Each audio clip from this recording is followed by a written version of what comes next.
பூட்டி சாவியோட வெளியே நின்னான். என்ன நிற்கிறேன்னா உங்கள்கிட்ட கொடுத்துட்டு கீழே போகலாம்னு வெயிட் பண்ணுறேங்க. ஏன் எதுக்கு நமக்குள்ள அனாவசியமாக தகராறு? இந்த வம்பே வேண்டாம், இந்தாங்க உள்ள இருக்கிற அவ்வளவு ட்ரெஷர் சொத்துக்களுடைய சாவி இருக்கு, பிடிங்க, என்ன உயிரோட விடுங்க. குபேரன் போயிட்டான். அடுத்தது என்னடா பண்றது அப்படின்னா இப்படி வரிசையா தேவலோகத்துக்குள்ள பொந்து யமனுடைய உலகம், வாயுனுடைய உலகம், வருணனுடைய உலகம், ஒரே ஒரு பையன் லேசா எதிர்த்தான். யாரு? அக்னி. அக்னி மட்டும் லேசா எதிர்த்த உடனே அவனையும் தாரகன் அடிச்சு வீழ்த்தி, சிங்கமுகன் அடிச்சு வீழ்த்தி, இவளை என்னென்ன மாதிரி அமக்கலம் பண்றாங்களா. பிரம்மா முதல்ல திருமாலுடைய உலகத்துக்குள்ள போனானா தாரகன். ரொம்ப அழகா கற்பனை பண்ணுவார். அந்த புராணம் எழுதுகிற போது கட்சியப்பர் கொஞ்சம் நகைச்சுவா சொல்வார். நீங்க தவறா நினைக்க கூடாது. சைவ நூல்ல பெருமாளுக்கு 2ஆம் இடம் தான் இருக்க முடியும். வைணவ நூல்களில் பார்த்தா சைவத்துக்கு 2ஆம் இடம் தான் இருக்கும். ஏன்? அது ஒன்றும் தவிர்க்க முடியாது. இந்த சைவ வைணவ காழ்ப்பு பகை எப்போவுமே உலகத்தில் இருந்துகிட்டே இருந்தது. எவ்வளவு பெரிய ஞானம் வந்தாலும் அது உள்ளேருந்து போகாது. ஸோ இங்கே திருமால 2ஆம் பட்சமாக பேசுறது சைவ நூலில் தவிர்க்க முடியாது. எப்படின்னா உள்ள நுழைஞ்சாராம் யாரு? தாரகன். அவர் படுத்திருந்த பார்க்கிறத சலபுலான்னு கலக்கினானாம். அவர் படுத்திருக்கிறார், லக்ஷ்மி தேவி பாதம் வருடி கொண்டிருக்கிறாள். அப்போ இந்த தாரகன் உள்ள வந்த உடனே பயந்து போய் லக்ஷ்மி எழுந்தாளாம். கிண்டல் பாருங்க, நாராயணர் உடனே பட்டு பீதாம்பரத்தால் இப்படி ஒத்திக்கிட்டே சொன்னாராம், பயப்படாத பயப்படாது. ஏன் பயப்படுறதுக்கு நான் இருக்கும்போது நீ ஏன் பயப்படுற? பயப்படாது பயப்படாது அப்படின்ட்டு. ஒன்றும் கவலைப்படாது, யார் வந்தாலும் ஒன்றும் கவலைப்பட வேண்டியது. தாரகன் உள்ள வந்தா திருமால வம்புக்கு இழுக்கிறா. என்ன இங்க படுத்திருக்கிற, நாங்கள் ஆட்சிக்கு வந்துட்டோம் தெரியும் இல்லையா அப்படின்னு சத்தம் போட ஆரம்பிச்சா. அவர் நீ யாரு என்னெல்லாம் கேட்கல, கோபத்தில் கையில் இருக்கிற சக்கராயத்தை எடுத்து ஏவுறதுன்னு சொல்லி அந்த சக்கராயத்தை ஏவுனாரா. அவன் எப்படி பார்த்தான், ஆஹா என் செயினுக்கு ரொம்ப நாளாக டாலர் இல்லைன்னு நினைச்சேன், அருமையான டாலர். ஏன் பவருக்கு வந்ததுக்கு அப்புறம் டாலர்ல தான் எல்லாம் இருக்கணுமே ஒழிய மற்றதெல்லாம் சாதாரணமாக மதிக்க முடியாதுல்ல, எல்லாம் இன் டாலர் தானே, டாலர் கொண்டா அப்படின்னு நேராக டாலரை வாங்கி அப்படி பதக்கமாக மாட்டிக்கிட்டானா. இப்போ திருமாலுக்கு என்னடா சங்கடமாயிடுச்சுன்னா, நாம் சக்கரை இல்லாமல் வெளியே போனால் நம்மளை அடையாளமே தெரியாது. இல்லை அவருடைய ட்ரெஸ்ஸுன்னு போகும்போது சக்கரத்தோட தான் போகணும். மெதுவாக தாரகனை பார்த்து யாருப்பா நீ அப்படின்னு. நாங்களா காசிபருடைய குமார். காசிபர் பிரம்மாவுடைய பிள்ளை, பிரம்மா என்னோட பிள்ளை, அப்படி பார்த்தா நீ எனக்கு பேரன் மாதிரி உட்காருன்னாரா. இந்த உறவெல்லாம் அப்போ தெரியலையோ? சரி என்ன இருந்தாலும் குடும்பத்தில் தாத்தான்னு ஒரு மரியாதை வந்துருச்சு, அதனால நான் உங்ககிட்டேருந்து இந்த சக்கரத்தை வாங்கினா நல்லா இருக்காது, இருக்கட்டும் உங்ககிட்டே இருக்கட்டும் கொடுத்துட்டு போறேன் அப்படின்னு தாரகன் திருமால்கிட்ட சக்கராயத்தை கொடுத்துட்டு அடுத்தாப்புல சத்தியலோகத்துக்குள்ள போனானா. பிரம்மா ரெடியா இருந்தாராம். எப்படி? அவர் அங்கேருந்து எட்டி பார்த்துக்கிட்டு இவனுங்க வருவாங்கன்னு அவருக்கு தெரியுமா. அப்படி எட்டி பார்த்தவர் அவன் வரும்போதே ஜெய விஜயி பவ சௌக்கியமா ஏன்னா ஆசீர்வாதம் இங்கேருந்து அனுப்பிச்சாச்சு. இந்த வம்பே வேண்டாம், இவனுங்க உள்ள வந்து கலாட்டா பண்ணி எதுக்குன்னு இங்கேருந்து ஜெய விஜயி பவ சௌக்கியமா இருங்கப்பா, உங்களுக்கு ஒரு குறையும் வராது. இவர் யாரா? இவர் இன்னொரு தாத்தானா. சரி விட்டு. இந்திரனை போடுறான். அவன் எப்போவோ தப்பிச்சு போயிட்டான். தலைவர்னா அப்படி இல்லை இருக்கணும், தான் தப்பிக்கிற ஏற்பாடு கரெக்டாக பண்ணிடணும். இந்திரன் எஸ்கேப் ஆகி அவன் பாட்டுக்கு டக்குன்னு அப்படியே போட்டு போயாச்சு. இப்போ தேவலோகம் தலைமை இல்லாமல் இருக்கு. என்னன்னா மற்ற தேவர்கள் வாயு வருடன் அக்னி எல்லாரும் பூர்ணகுமம் கொடுத்து வரவேற்றான். எப்படி? தேவலோகம் முழுக்க போஸ்டர் போட்டுக்கிறான். ஒரு கற்பனை தான். எப்படி? வாருங்கள் வாருங்கள் வாருங்கள் வாருங்கள். என்ன அர்த்தம்? வாருங்கள் வாருங்கள். இருப்பது கொஞ்ச காலம், வார முடிந்தவரை வாருங்கள் வாருங்கள் வாருங்கள் அப்படின்ட்டு. எவ்வளவு வார முடியுமா வாரிக்குங்கப்பா எல்லாரும் அப்படின்னு. நீங்க ஒரு பெரிய ஆச்சரியம், கதை மாறும், பெயர் மாறும், காலம் மாறும், சம்பவங்கள் மாறுவதில்லை. காரணம் மனிதனுடைய மன அழுக்கு மாறுவதில்லை. எனவே எந்த சம்பவங்களும் எந்த நூற்றாண்டிலும் மாறுவதே இல்லை. அதான் புராணங்களுடைய வலிமை. மனித மரத்திலே இருக்கிற அழுக்கு என்ன என்பதை பட்டவர்த்தனமாக புராணங்கள் இதிகாசங்கள் படம் பிடித்து காட்டுகின்றன. எல்லா காலங்களிலும் நல்ல மனிதர்கள் வாழ்ந்திருக்கிறார்கள், எல்லா காலங்களிலும் வன்முறை மனிதர்கள் வாழ்ந்திருக்கிறார்கள். இவர்களுக்கு இடையிலான போராட்டம் எல்லா காலத்திலும் நடந்து கொண்டே இருந்திருக்கிறது. இந்த தேவ அசுர யுத்தம் நின்றதாக என்றைக்கும் வரலாறு இல்லை. இந்த கோட்பாடுகளைத்தான் புராணங்கள் நமக்கு வற்புறுத்தி சொல்லுகின்றன. இவ்வளவு நல்ல கஷ்யபர் பிள்ளையா பிறந்த சூரபன்மன், சிங்கமுகன், தாரகாசுரன் எவ்வளவு ஒரு அநியாயமான அக்கிரமமான ஒரு இயல்புடையவர்களாக தங்களை அமைத்துக் கொள்ளுகிறார்கள். இதான் இங்க புராணத்தில் இருக்கிற ஒரு ஆச்சரியம். எல்லாரும் சேர்ந்து அந்த தேவலோகத்தை முற்றிலும் கைப்பற்றி விட்டார்கள். அதன் பிறகு நகரத்தை அமைத்து வீர மகேந்திரபுரம்னு ஒரு நகரம் இவனுக்கு அமைத்துக் கொண்டான். ஆசுரம் அப்படின்னு ஒரு நகரத்தை அமைச்சான். ஒவ்வொரு தம்பிக்கு ஒவ்வொரு பகுதி.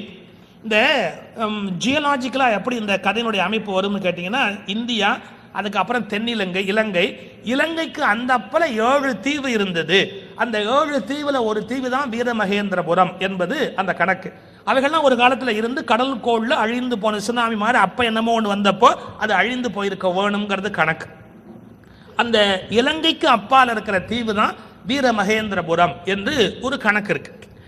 சரி, அந்த மாதிரி ஒரு நகரத்தை நிர்மாணம் பண்ணி அங்கே அருமையான ஒரு ஆட்சி, சிறந்த ஒரு ஆட்சி, எல்லா தேவர்களும் பயப்படும்படியான ஆட்சி. நான் அன்னைக்கே திருப்புகழ் சொன்னேன்.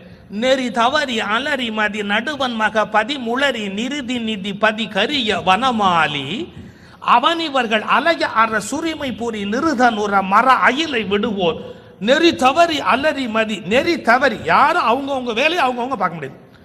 எல்லாம் என்னன்னா எல்லாரையும் குழப்பி கன்ஃபியூஸ் பண்ணி துன்பப்படுத்தி அப்படி ஒரு வகையான கொடுங்கோல் ஆட்சியை சூரபன்மன் நிகழ்த்தி கொண்டிருக்கிறார்.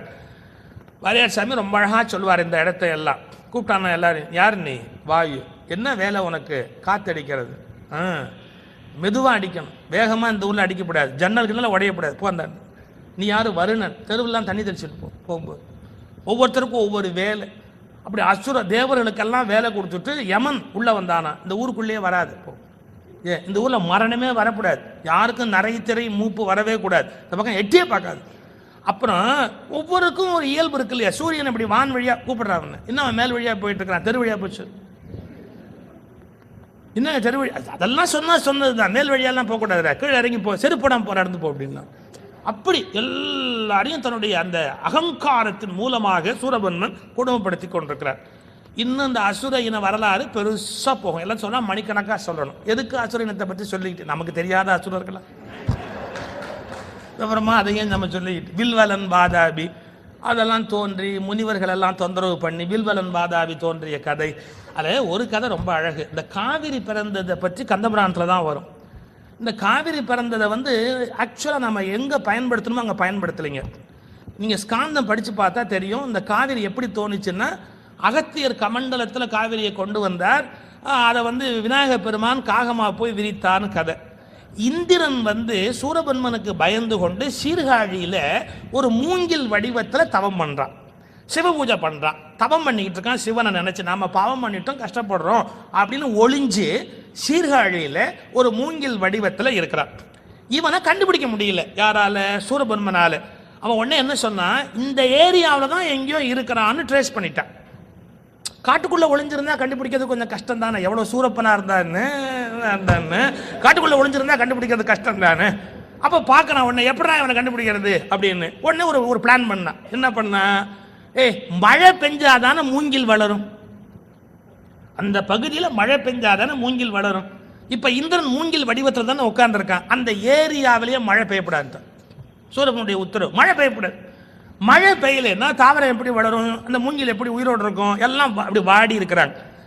அப்போ இந்திரன் வருத்தப்படுறான், என்னால் சிவபூஜை பண்ண முடியல, பூக்கள் கூட பறிக்க முடியல, பூ இல்லை, நானும் இங்கே உயிரோட இல்லை, அவ்வளோ வேதனை இருக்கு, என்ன பண்ணுறதுன்னு தெரியல. அப்போ நாரதர் ஏற்பாடு பண்ணி விநாயகரை அனுப்பி அந்த காவிரியை வரவழைச்சார்னு கதை. இல்லை எங்கே நான் வரேன் நீங்கள் கவனிக்கணும். அந்த காவிரிய கமண்டலத்தை கவுத்து அங்கேருந்து அனுப்பிச்சதே எதுக்குன்னு கேட்டா, அது தஞ்சை மாவட்டத்தில் பாய்வதற்காக என்கிற குறிப்பு என்ன, சீர்காழிக்கு காவிரி வரணும் தான் அனுப்பிச்சாருங்கிற குறிப்பு கந்தபுராணத்தில் இருக்கு. அது கர்நாடகாவுக்கு மட்டும் அனுப்பப்படவில்லை, தஞ்சைக்கு அனுப்பப்பட்டதுங்கிற குறிப்பு கந்தபுராணத்தில் இருக்குது சார். இது சுப்ரீம் கோர்ட்டில் வைக்க வேண்டிய ஆர்குமெண்ட். அந்த நதியின் தோற்றமே இந்த பகுதியில் தண்ணீர் பாய்வதற்காக என்ற வரலாறு மிக நீண்ட புராணத்தில் இருக்கிறது என்று சொன்னால், அந்த நதி இங்குள்ள மக்களுக்கும் சொந்தம் என்பதற்கான ஆதாரம் கந்தபுராண நூலிலேயே இருக்கிறது. அது இங்க இருக்கிற இந்த சீர்காழிக்கு வரணுங்கிறதுக்காக தான் அந்த நதி தோற்றுவிக்கப்பட்டது அப்படிங்கிற செய்தி கந்தபுராணத்தில் வருகிற ஒரு அருமையான ஒரு குறிப்பு. சரி வச்சுங்க மனசுல. அப்படி காவிரி புறப்பட்டு அங்கேருந்து வருகிறது. அப்புறம் இந்த வில்வலன் வாதாவி எல்லாம் அகஸ்திய முனிவர் அடக்கி காட்டுகிறார். அப்புறம் மகாசாஸ்தா படலம்னு ஒன்று வரும். அது என்னன்னா, சாஸ்தாவின் பிறப்பை பற்றி வேறு எந்த நூலும் பேசலை, ஆனால் கந்தபுராணம் பேசுது. அது எப்பன்னு கேட்டால், இந்திரன் திருக்கைலாயத்துக்கு போய் சிவபெருமானை கும்பிட போறான். அப்போ இந்திராணி தனியாக இருக்கிறா. நான் தனியாக இருப்பேனே, எனக்கு ஆபத்து வேணுமே, ஆபத்து வருமே, காவல் வேணுமேங்கிறா. நீ கவலைப்படாத, சிவனும் திருமாலும் சேர்ந்தளித்த மெய்யன் யாரு? சாஸ்தா, ஐயன் ஐயப்பன். அவன் உனக்கு காவலா இருப்பான். அவன் சகல பூத இந்த உயிர்களுக்கும் பூ உலக உயிர்களுக்கும் காவல் தெய்வம். அவன் உன்னை காப்பாற்றுவான்னு அந்த சாஸ்தாவிடத்துல இந்திராணி ஒப்படைச்சுட்டு மேலே போறான் இந்திரன். இந்த சாஸ்தா பற்றிய வரலாறு கந்த புராணத்தில் சொல்லப்பட்டிருக்கிற ஒரு அருமையான வரலாறு. நான் அதுக்கெல்லாம் நீண்ட விளக்கம் சொல்ல முடியாது. பூட்டி சாவியோட வெளியே நின்னாலும் என்ன நிற்கிறேன்னா உங்கள்கிட்ட கொடுத்துட்டு கீழே போகலாம்னு வெயிட் பண்ணுறேங்க. ஏன் எதுக்கு நமக்குள்ள அனாவசியமாக தகராறு? இந்த வம்பே வேண்டாம். இந்த அங்கே உள்ள இருக்கிற அவ்வளவு ட்ரெஷர் சொத்துக்களுடைய சாவி இருக்கு, பிடிங்க என்ன உயிரோட விடுங்க. குபேரன் போயிட்டான். அடுத்தது என்னடா பண்றது அப்படின்னா இப்படி வரிசையா தேவலோகத்துக்குள்ள பொந்து யமனுடைய உலகம், வாயுனுடைய உலகம், வருணனுடைய உலகம், ஒரே ஒரு பையன் லேசா எதிர்த்தான். யாரு? அக்னி. அக்னி மட்டும் லேசா எதிர்த்த உடனே அவனையும் தாரகன் அடிச்சு வீழ்த்தி, சிங்கமுகன் அடிச்சு வீழ்த்தி, இவளை என்னென்ன மாதிரி அமக்கலம் பண்றாங்களா. பிரம்மா முதல்ல திருமாலுடைய உலகத்துக்குள்ள போனானா தாரகன். ரொம்ப அழகா கற்பனை பண்ணுவார். அந்த புராணம் எழுதுகிற போது கட்சியப்பர் கொஞ்சம் நகைச்சுவா சொல்வார். நீங்க தவறா நினைக்க கூடாது. சைவ நூல்ல பெருமாளுக்கு 2ஆம் இடம் தான் இருக்க முடியும். வைணவ நூல்களில் பார்த்தா சைவத்துக்கு 2ஆம் இடம் தான் இருக்கும். ஏன்? அது ஒன்றும் தவிர்க்க முடியாது. இந்த சைவ வைணவ காழ்ப்பு பகை எப்போவுமே உலகத்தில் இருந்துக்கிட்டே இருந்தது. எவ்வளவு பெரிய ஞானம் வந்தாலும் அது உள்ளேருந்து போகாது. ஸோ இங்கே திருமால 2ஆம் பட்சமாக பேசுறது சைவ நூலில் தவிர்க்க முடியாது. எப்படின்னா உள்ள நுழைஞ்சாராம் யாரு? தாரகன். அவர் படுத்திருந்த பார்க்கறத சலபுலான்னு கலக்கினானாம். அவர் படுத்திருக்கிறார், லக்ஷ்மி தேவி பாதம் வருடி கொண்டிருக்கிறாள். அப்போ இந்த தாரகன் உள்ள வந்த உடனே பயந்து போய் லக்ஷ்மி எழுந்தாளாம். கிண்டல் பாருங்க. நாராயணர் உடனே பட்டு பீதாம்பரத்தால் இப்படி ஒத்திக்கிட்டே சொன்னாராம், பயப்படாத பயப்படாது. ஏன் பயப்படுறதுக்கு நான் இருக்கும்போது நீ ஏன் பயப்படுற? பயப்படாது பயப்படாது அப்படின்ட்டு ஒன்றும் கவலைப்படாது. யார் வந்தாலும் ஒன்றும் கவலைப்பட வேண்டியது. தாரகன் உள்ள வந்தா திருமால வம்புக்கு இருக்கிறா. என்ன இங்க படுத்திருக்கிற? நாங்கள் ஆட்சிக்கு வந்துட்டோம் தெரியும் இல்லையா அப்படின்னு சத்தம் போட ஆரம்பிச்சான். அவர் நீ யாரு என்னெல்லாம் கேட்கல. கோபத்தில் கையில் இருக்கிற சக்கராயத்தை எடுத்து ஏவுறதுன்னு சொல்லி அந்த சக்கராயத்தை ஏவுனாரா. அவன் எப்படி பார்த்தான், ஆஹா என் செயினுக்கு ரொம்ப நாளாக டாலர் இல்லைன்னு நினைச்சேன். அருமையான டாலர். ஏன் பவருக்கு வந்ததுக்கு அப்புறம் டாலர்ல தான் எல்லாம் இருக்கணுமே ஒழிய மற்றதெல்லாம் சாதாரணமாக மதிக்க முடியாதுல்ல. எல்லாம் இன் டாலர் தானே. டாலர் கொண்டா அப்படின்னு நேராக டாலரை வாங்கி அப்படி பதக்கமாக மாட்டிக்கிட்டானா. இப்போ திருமாலுக்கு என்னடா சங்கடமாயிடுச்சுன்னா, நாம் சக்கரை இல்லாமல் வெளியே போனால் நம்மளை அடையாளமே தெரியாது. ஏன்னா அவருடைய ட்ரெஸ்ஸுன்னு போகும்போது சக்கரத்தோடு தான் போகணும். மெதுவாக தாரகனை பார்த்து யாருப்பா நீ அப்படின்னு. நாங்களா காசிபருடைய குமார். காசிபர் பிரம்மாவுடைய பிள்ளை, பிரம்மா என்னோட பிள்ளை. அப்படி பார்த்தா நீ எனக்கு பேரன் மாதிரி உட்காருன்னாரா. இந்த உறவெல்லாம் அப்போ தெரியலையோ? சரி என்ன இருந்தாலும் குடும்பத்தில் தாத்தான்னு ஒரு மரியாதை வந்துருச்சு. அதனால நான் உங்ககிட்டேருந்து இந்த சக்கரத்தை வாங்கினா நல்லா இருக்காது, இருக்கட்டும் உங்ககிட்டே இருக்கட்டும், கொடுத்துட்டு போறேன் அப்படின்னு தாரகன் திருமால்கிட்ட சக்கராயத்தை கொடுத்துட்டு அடுத்தாப்புல சத்தியலோகத்துக்குள்ள போனானா. பிரம்மா ரெடியா இருந்தாராம். எப்படி? அவர் அங்கேருந்து எட்டி பார்த்துக்கிட்டு இவங்க வருவாங்கன்னு அவருக்கு தெரியுமா. அப்படி எட்டி பார்த்தவர் அவன் வரும்போதே ஜெய விஜயி பவ சௌக்கியமா ஏன்னா ஆசீர்வாதம் இங்கேருந்தே அனுப்பிச்சாச்சு. இந்த வம்பே வேண்டாம், இவங்க உள்ள வந்து கலாட்டா பண்ணி எதுக்குன்னு இங்கேருந்தே ஜெய விஜயி பவ சௌக்கியமா இருங்கப்பா, அவங்களுக்கு ஒரு குறையும் வராது. இவர் யாரா? இவர் இன்னொரு தாத்தான்னா. சரி விட்டு இந்திரனை போடுறான். அவன் எப்போவோ தப்பிச்சு போயிட்டான். தலைவர்னா அப்படி இல்லை இருக்கணும், தான் தப்பிக்கிற ஏற்பாடு கரெக்டாக பண்ணிடணும். இந்திரன் எஸ்கேப் ஆகி அவன் பாட்டுக்கு டக்குன்னு அப்படியே புறட்டு போயாச்சு. இப்போ தேவலோகம் தலைமை இல்லாமல் இருக்கு. என்னன்னா மற்ற தேவர்கள் வாயு வருடன் அக்னி எல்லாரும் பூர்ணகுமம் கொடுத்து வரவேற்றான். எப்படி? தேவலோகம் முழுக்க போஸ்டர் போட்டுக்கிறான். ஒரு கற்பனை தான். எப்படி? வாருங்கள் வாருங்கள் வாருங்கள் வாருங்கள். என்ன அர்த்தம்? வாருங்கள் வாருங்கள். இருப்பது கொஞ்ச காலம், வார முடிந்தவரை வாருங்கள் வாருங்கள் வாருங்கள் அப்படின்ட்டா. எவ்வளவு வார முடியுமா வாரிக்குங்கப்பா எல்லாரும் அப்படின்னு. நீங்க ஒரு பெரிய ஆச்சரியம். கதை மாறும், பெயர் மாறும், காலம் மாறும், சம்பவங்கள் மாறுவதில்லை. காரணம் மனிதனுடைய மன அழுக்கு மாறுவதில்லை. எனவே எந்த சம்பவங்களும் எந்த நூற்றாண்டிலும் மாறுவதே இல்லை. அதான் புராணங்களுடைய வலிமை. மனித மரத்திலே இருக்கிற அழுக்கு என்ன என்பதை பட்டவர்த்தனமாக புராணங்கள் இதிகாசங்கள் படம் பிடித்து காட்டுகின்றன.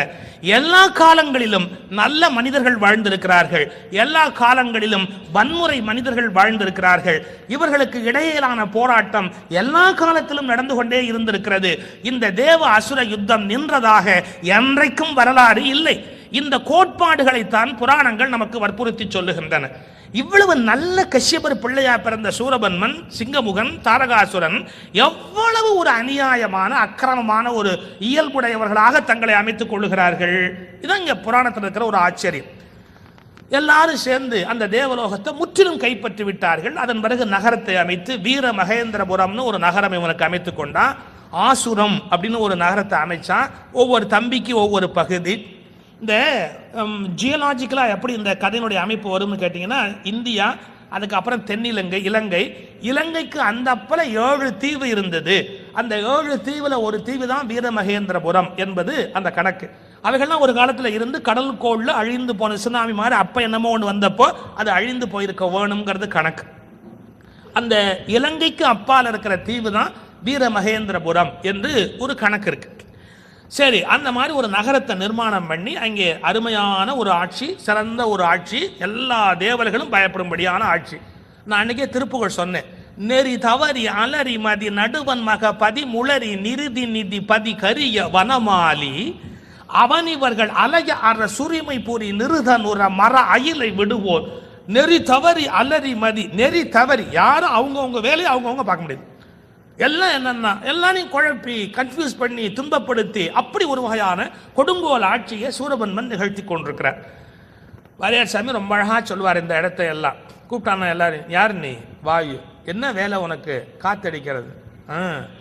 மெதுவா அடிக்கணும், வேகமா இந்த ஊர்ல அடிக்கப்படாது, ஜன்னல்கள்லாம் உடையப்படாது. போ அந்த நீ யாரு? வருணன். தெருவெல்லாம் தண்ணி தெளிச்சுட்டு போகும்போது ஒவ்வொருத்தருக்கும் ஒவ்வொரு வேலை. அப்படி அசுர தேவர்களுக்கெல்லாம் வேலை கொடுத்துட்டு யமன் உள்ள வந்தானா இந்த ஊருக்குள்ளேயே வராது. இந்த ஊர்ல மரணமே வரக்கூடாது, யாருக்கும் நிறைய திரை மூப்பு வரவே கூடாது, இந்த பக்கம் எட்டியே பார்க்காது. அப்புறம் ஒவ்வொருக்கும் ஒரு இயல்பு இருக்கு இல்லையா? சூரியன் இப்படி வான் வழியா கூப்பிடுறாங்க, இன்னும் மேல் வழியா போயிட்டு இருக்கிறான், தெரு வழியா போச்சு. இன்னும் தெரு வழி அதெல்லாம் சொன்னதுதான், மேல் வழியெல்லாம் போகக்கூடாது, கீழே இறங்கி போ, செருப்படம் போற இடந்து போ அப்படின்னா. அப்படி எல்லாரையும் தன்னுடைய அந்த அகங்காரத்தின் மூலமாக சூரபன்மன் கொடுமைப்படுத்தி கொண்டிருக்கிறார். இன்னும் இந்த அசுர இன வரலாறு பெருசா போகும். எல்லாம் சொன்னா மணிக்கணக்காக சொல்லணும். எதுக்கு அசுர இனத்தை பற்றி சொல்லிக்கிட்டு? நமக்கு தெரியாத அசுரர்களா? அப்புறமா அதையும் நம்ம சொல்லிக்கிட்டு வில்வலன் வாதாபி அதெல்லாம் தோன்றி முனிவர்கள் எல்லாம் தொந்தரவு பண்ணி வில்வலன் வாதாபி தோன்றிய கதை. அதில் ஒரு கதை ரொம்ப அழகு. இந்த காவிரி பிறந்ததை பற்றி கந்தபுராணத்தில் தான் வரும். இந்த காவிரி பிறந்ததை ஆக்சுவலாக நம்ம எங்கே பயன்படுத்தணுமோ அங்கே பயன்படுத்தலைங்க. நீங்கள் ஸ்காந்தம் படித்து பார்த்தா தெரியும். இந்த காவிரி எப்படி தோணுச்சுன்னா, அகத்தியர் கமண்டலத்தில் காவிரியை கொண்டு வந்தார். அதை விநாயகர் பெருமான் காகமாக போய் விரித்தான்னு கதை. இந்திரன் சூரபன்மனுக்கு பயந்து கொண்டு சீர்காழியில் ஒரு மூங்கில் வடிவத்தில் தவம் பண்ணுறான், சிவ பூஜை பண்ணுறான், தவம் பண்ணிக்கிட்டு இருக்கான். சிவனை நினச்சி நாம பாவம் பண்ணிட்டோம், கஷ்டப்படுறோம் அப்படின்னு ஒளிஞ்சு சீர்காழியில் ஒரு மூங்கில் வடிவத்தில் இருக்கிறான். இவனை கண்டுபிடிக்க முடியல, யாரால? சூரபன்மனால. அவன் உடனே என்ன சொன்னான், இந்த ஏரியாவில் தான் எங்கேயோ இருக்கிறான்னு ட்ரேஸ் பண்ணிட்டான். காட்டுக்குள்ளே ஒளிஞ்சிருந்தா கண்டுபிடிக்கிறது கொஞ்சம் கஷ்டம் தானே, எவ்வளோ சூரப்பனா இருந்தான்னு காட்டுக்குள்ளே ஒளிஞ்சிருந்தா கண்டுபிடிக்கிறது கஷ்டம் தானே. அப்போ பார்க்கறான் உடனே, எப்படா இவனை கண்டுபிடிக்கிறது அப்படின்னு. உடனே ஒரு பிளான் பண்ணான். என்ன பண்ணா, மழை பெஞ்சாதானே மூங்கில் வளரும், அந்த பகுதியில் மழை பெஞ்சாதானே மூங்கில் வளரும். இப்போ இந்திரன் மூங்கில் வடிவத்தில் தானே உட்கார்ந்துருக்கான், அந்த ஏரியாவிலேயே மழை பெய்யப்படாது. சூரபனுடைய உத்தரவு, மழை பெய்யப்படாது. மழை பெய்யலைன்னா தாவரம் எப்படி வளரும், அந்த மூங்கில் எப்படி உயிரோடு இருக்கும், எல்லாம் அப்படி வாடி இருக்கிறாங்க. அப்போ இந்திரன் வருத்தப்படுறான், என்னால் சிவபூஜை பண்ண முடியல, பூக்கோள் கூட பறிக்க முடியல, பூ இல்லை, நானும் இங்கே உயிரோட இல்லை, அவ்வளோ வேதனை இருக்கு, என்ன பண்ணுறதுன்னு தெரியல. அப்போ நாரதர் ஏற்பாடு பண்ணி விநாயகரை அனுப்பி அந்த காவிரியை வரவழைச்சார்னு கதை. இல்லை எங்கே நான் வரேன் நீங்கள் கவனிக்கணும். அந்த காவிரிய கமண்டலத்தை கவுத்து அங்கேருந்து அனுப்பிச்சதே எதுக்குன்னு கேட்டா, அது தஞ்சை மாவட்டத்தில் பாய்வதற்காக என்கிற குறிப்பு என்ன, சீர்காழிக்கு காவிரி வரணும் தான் அனுப்பிச்சாருங்கிற குறிப்பு கந்தபுராணத்தில் இருக்கு. அது கர்நாடகாவுக்கு மட்டும் அனுப்பப்படவில்லை, தஞ்சைக்கு அனுப்பப்பட்டதுங்கிற குறிப்பு கந்தபுராணத்தில் இருக்குது சார். இது சுப்ரீம் கோர்ட்ல வைக்க வேண்டிய ஆர்குமெண்ட். அந்த நதியின் தோற்றமே இந்த பகுதியில் தண்ணீர் பாய்வதற்காக என்ற வரலாறு மிக நீண்ட புராணத்தில் இருக்கிறது என்று சொன்னால், அந்த நதி இங்குள்ள மக்களுக்கும் சொந்தம் என்பதற்கான ஆதாரம் கந்தபுராண நூலிலேயே இருக்கிறது. அது இங்க இருக்கிற அந்த சீர்காழிக்கு வரணுங்கிறதுக்காக தான் அந்த நதி தோற்றுவிக்கப்பட்டது அப்படிங்கிற செய்தி கந்தபுராணத்தில் வருகிற ஒரு அருமையான ஒரு குறிப்பு. சரி, வச்சுங்க மனசுல. அப்படி காவிரி புறப்பட்டு அங்கேருந்து வருகிறது. அப்புறம் இந்த வில்வலன் பாதாவி எல்லாம்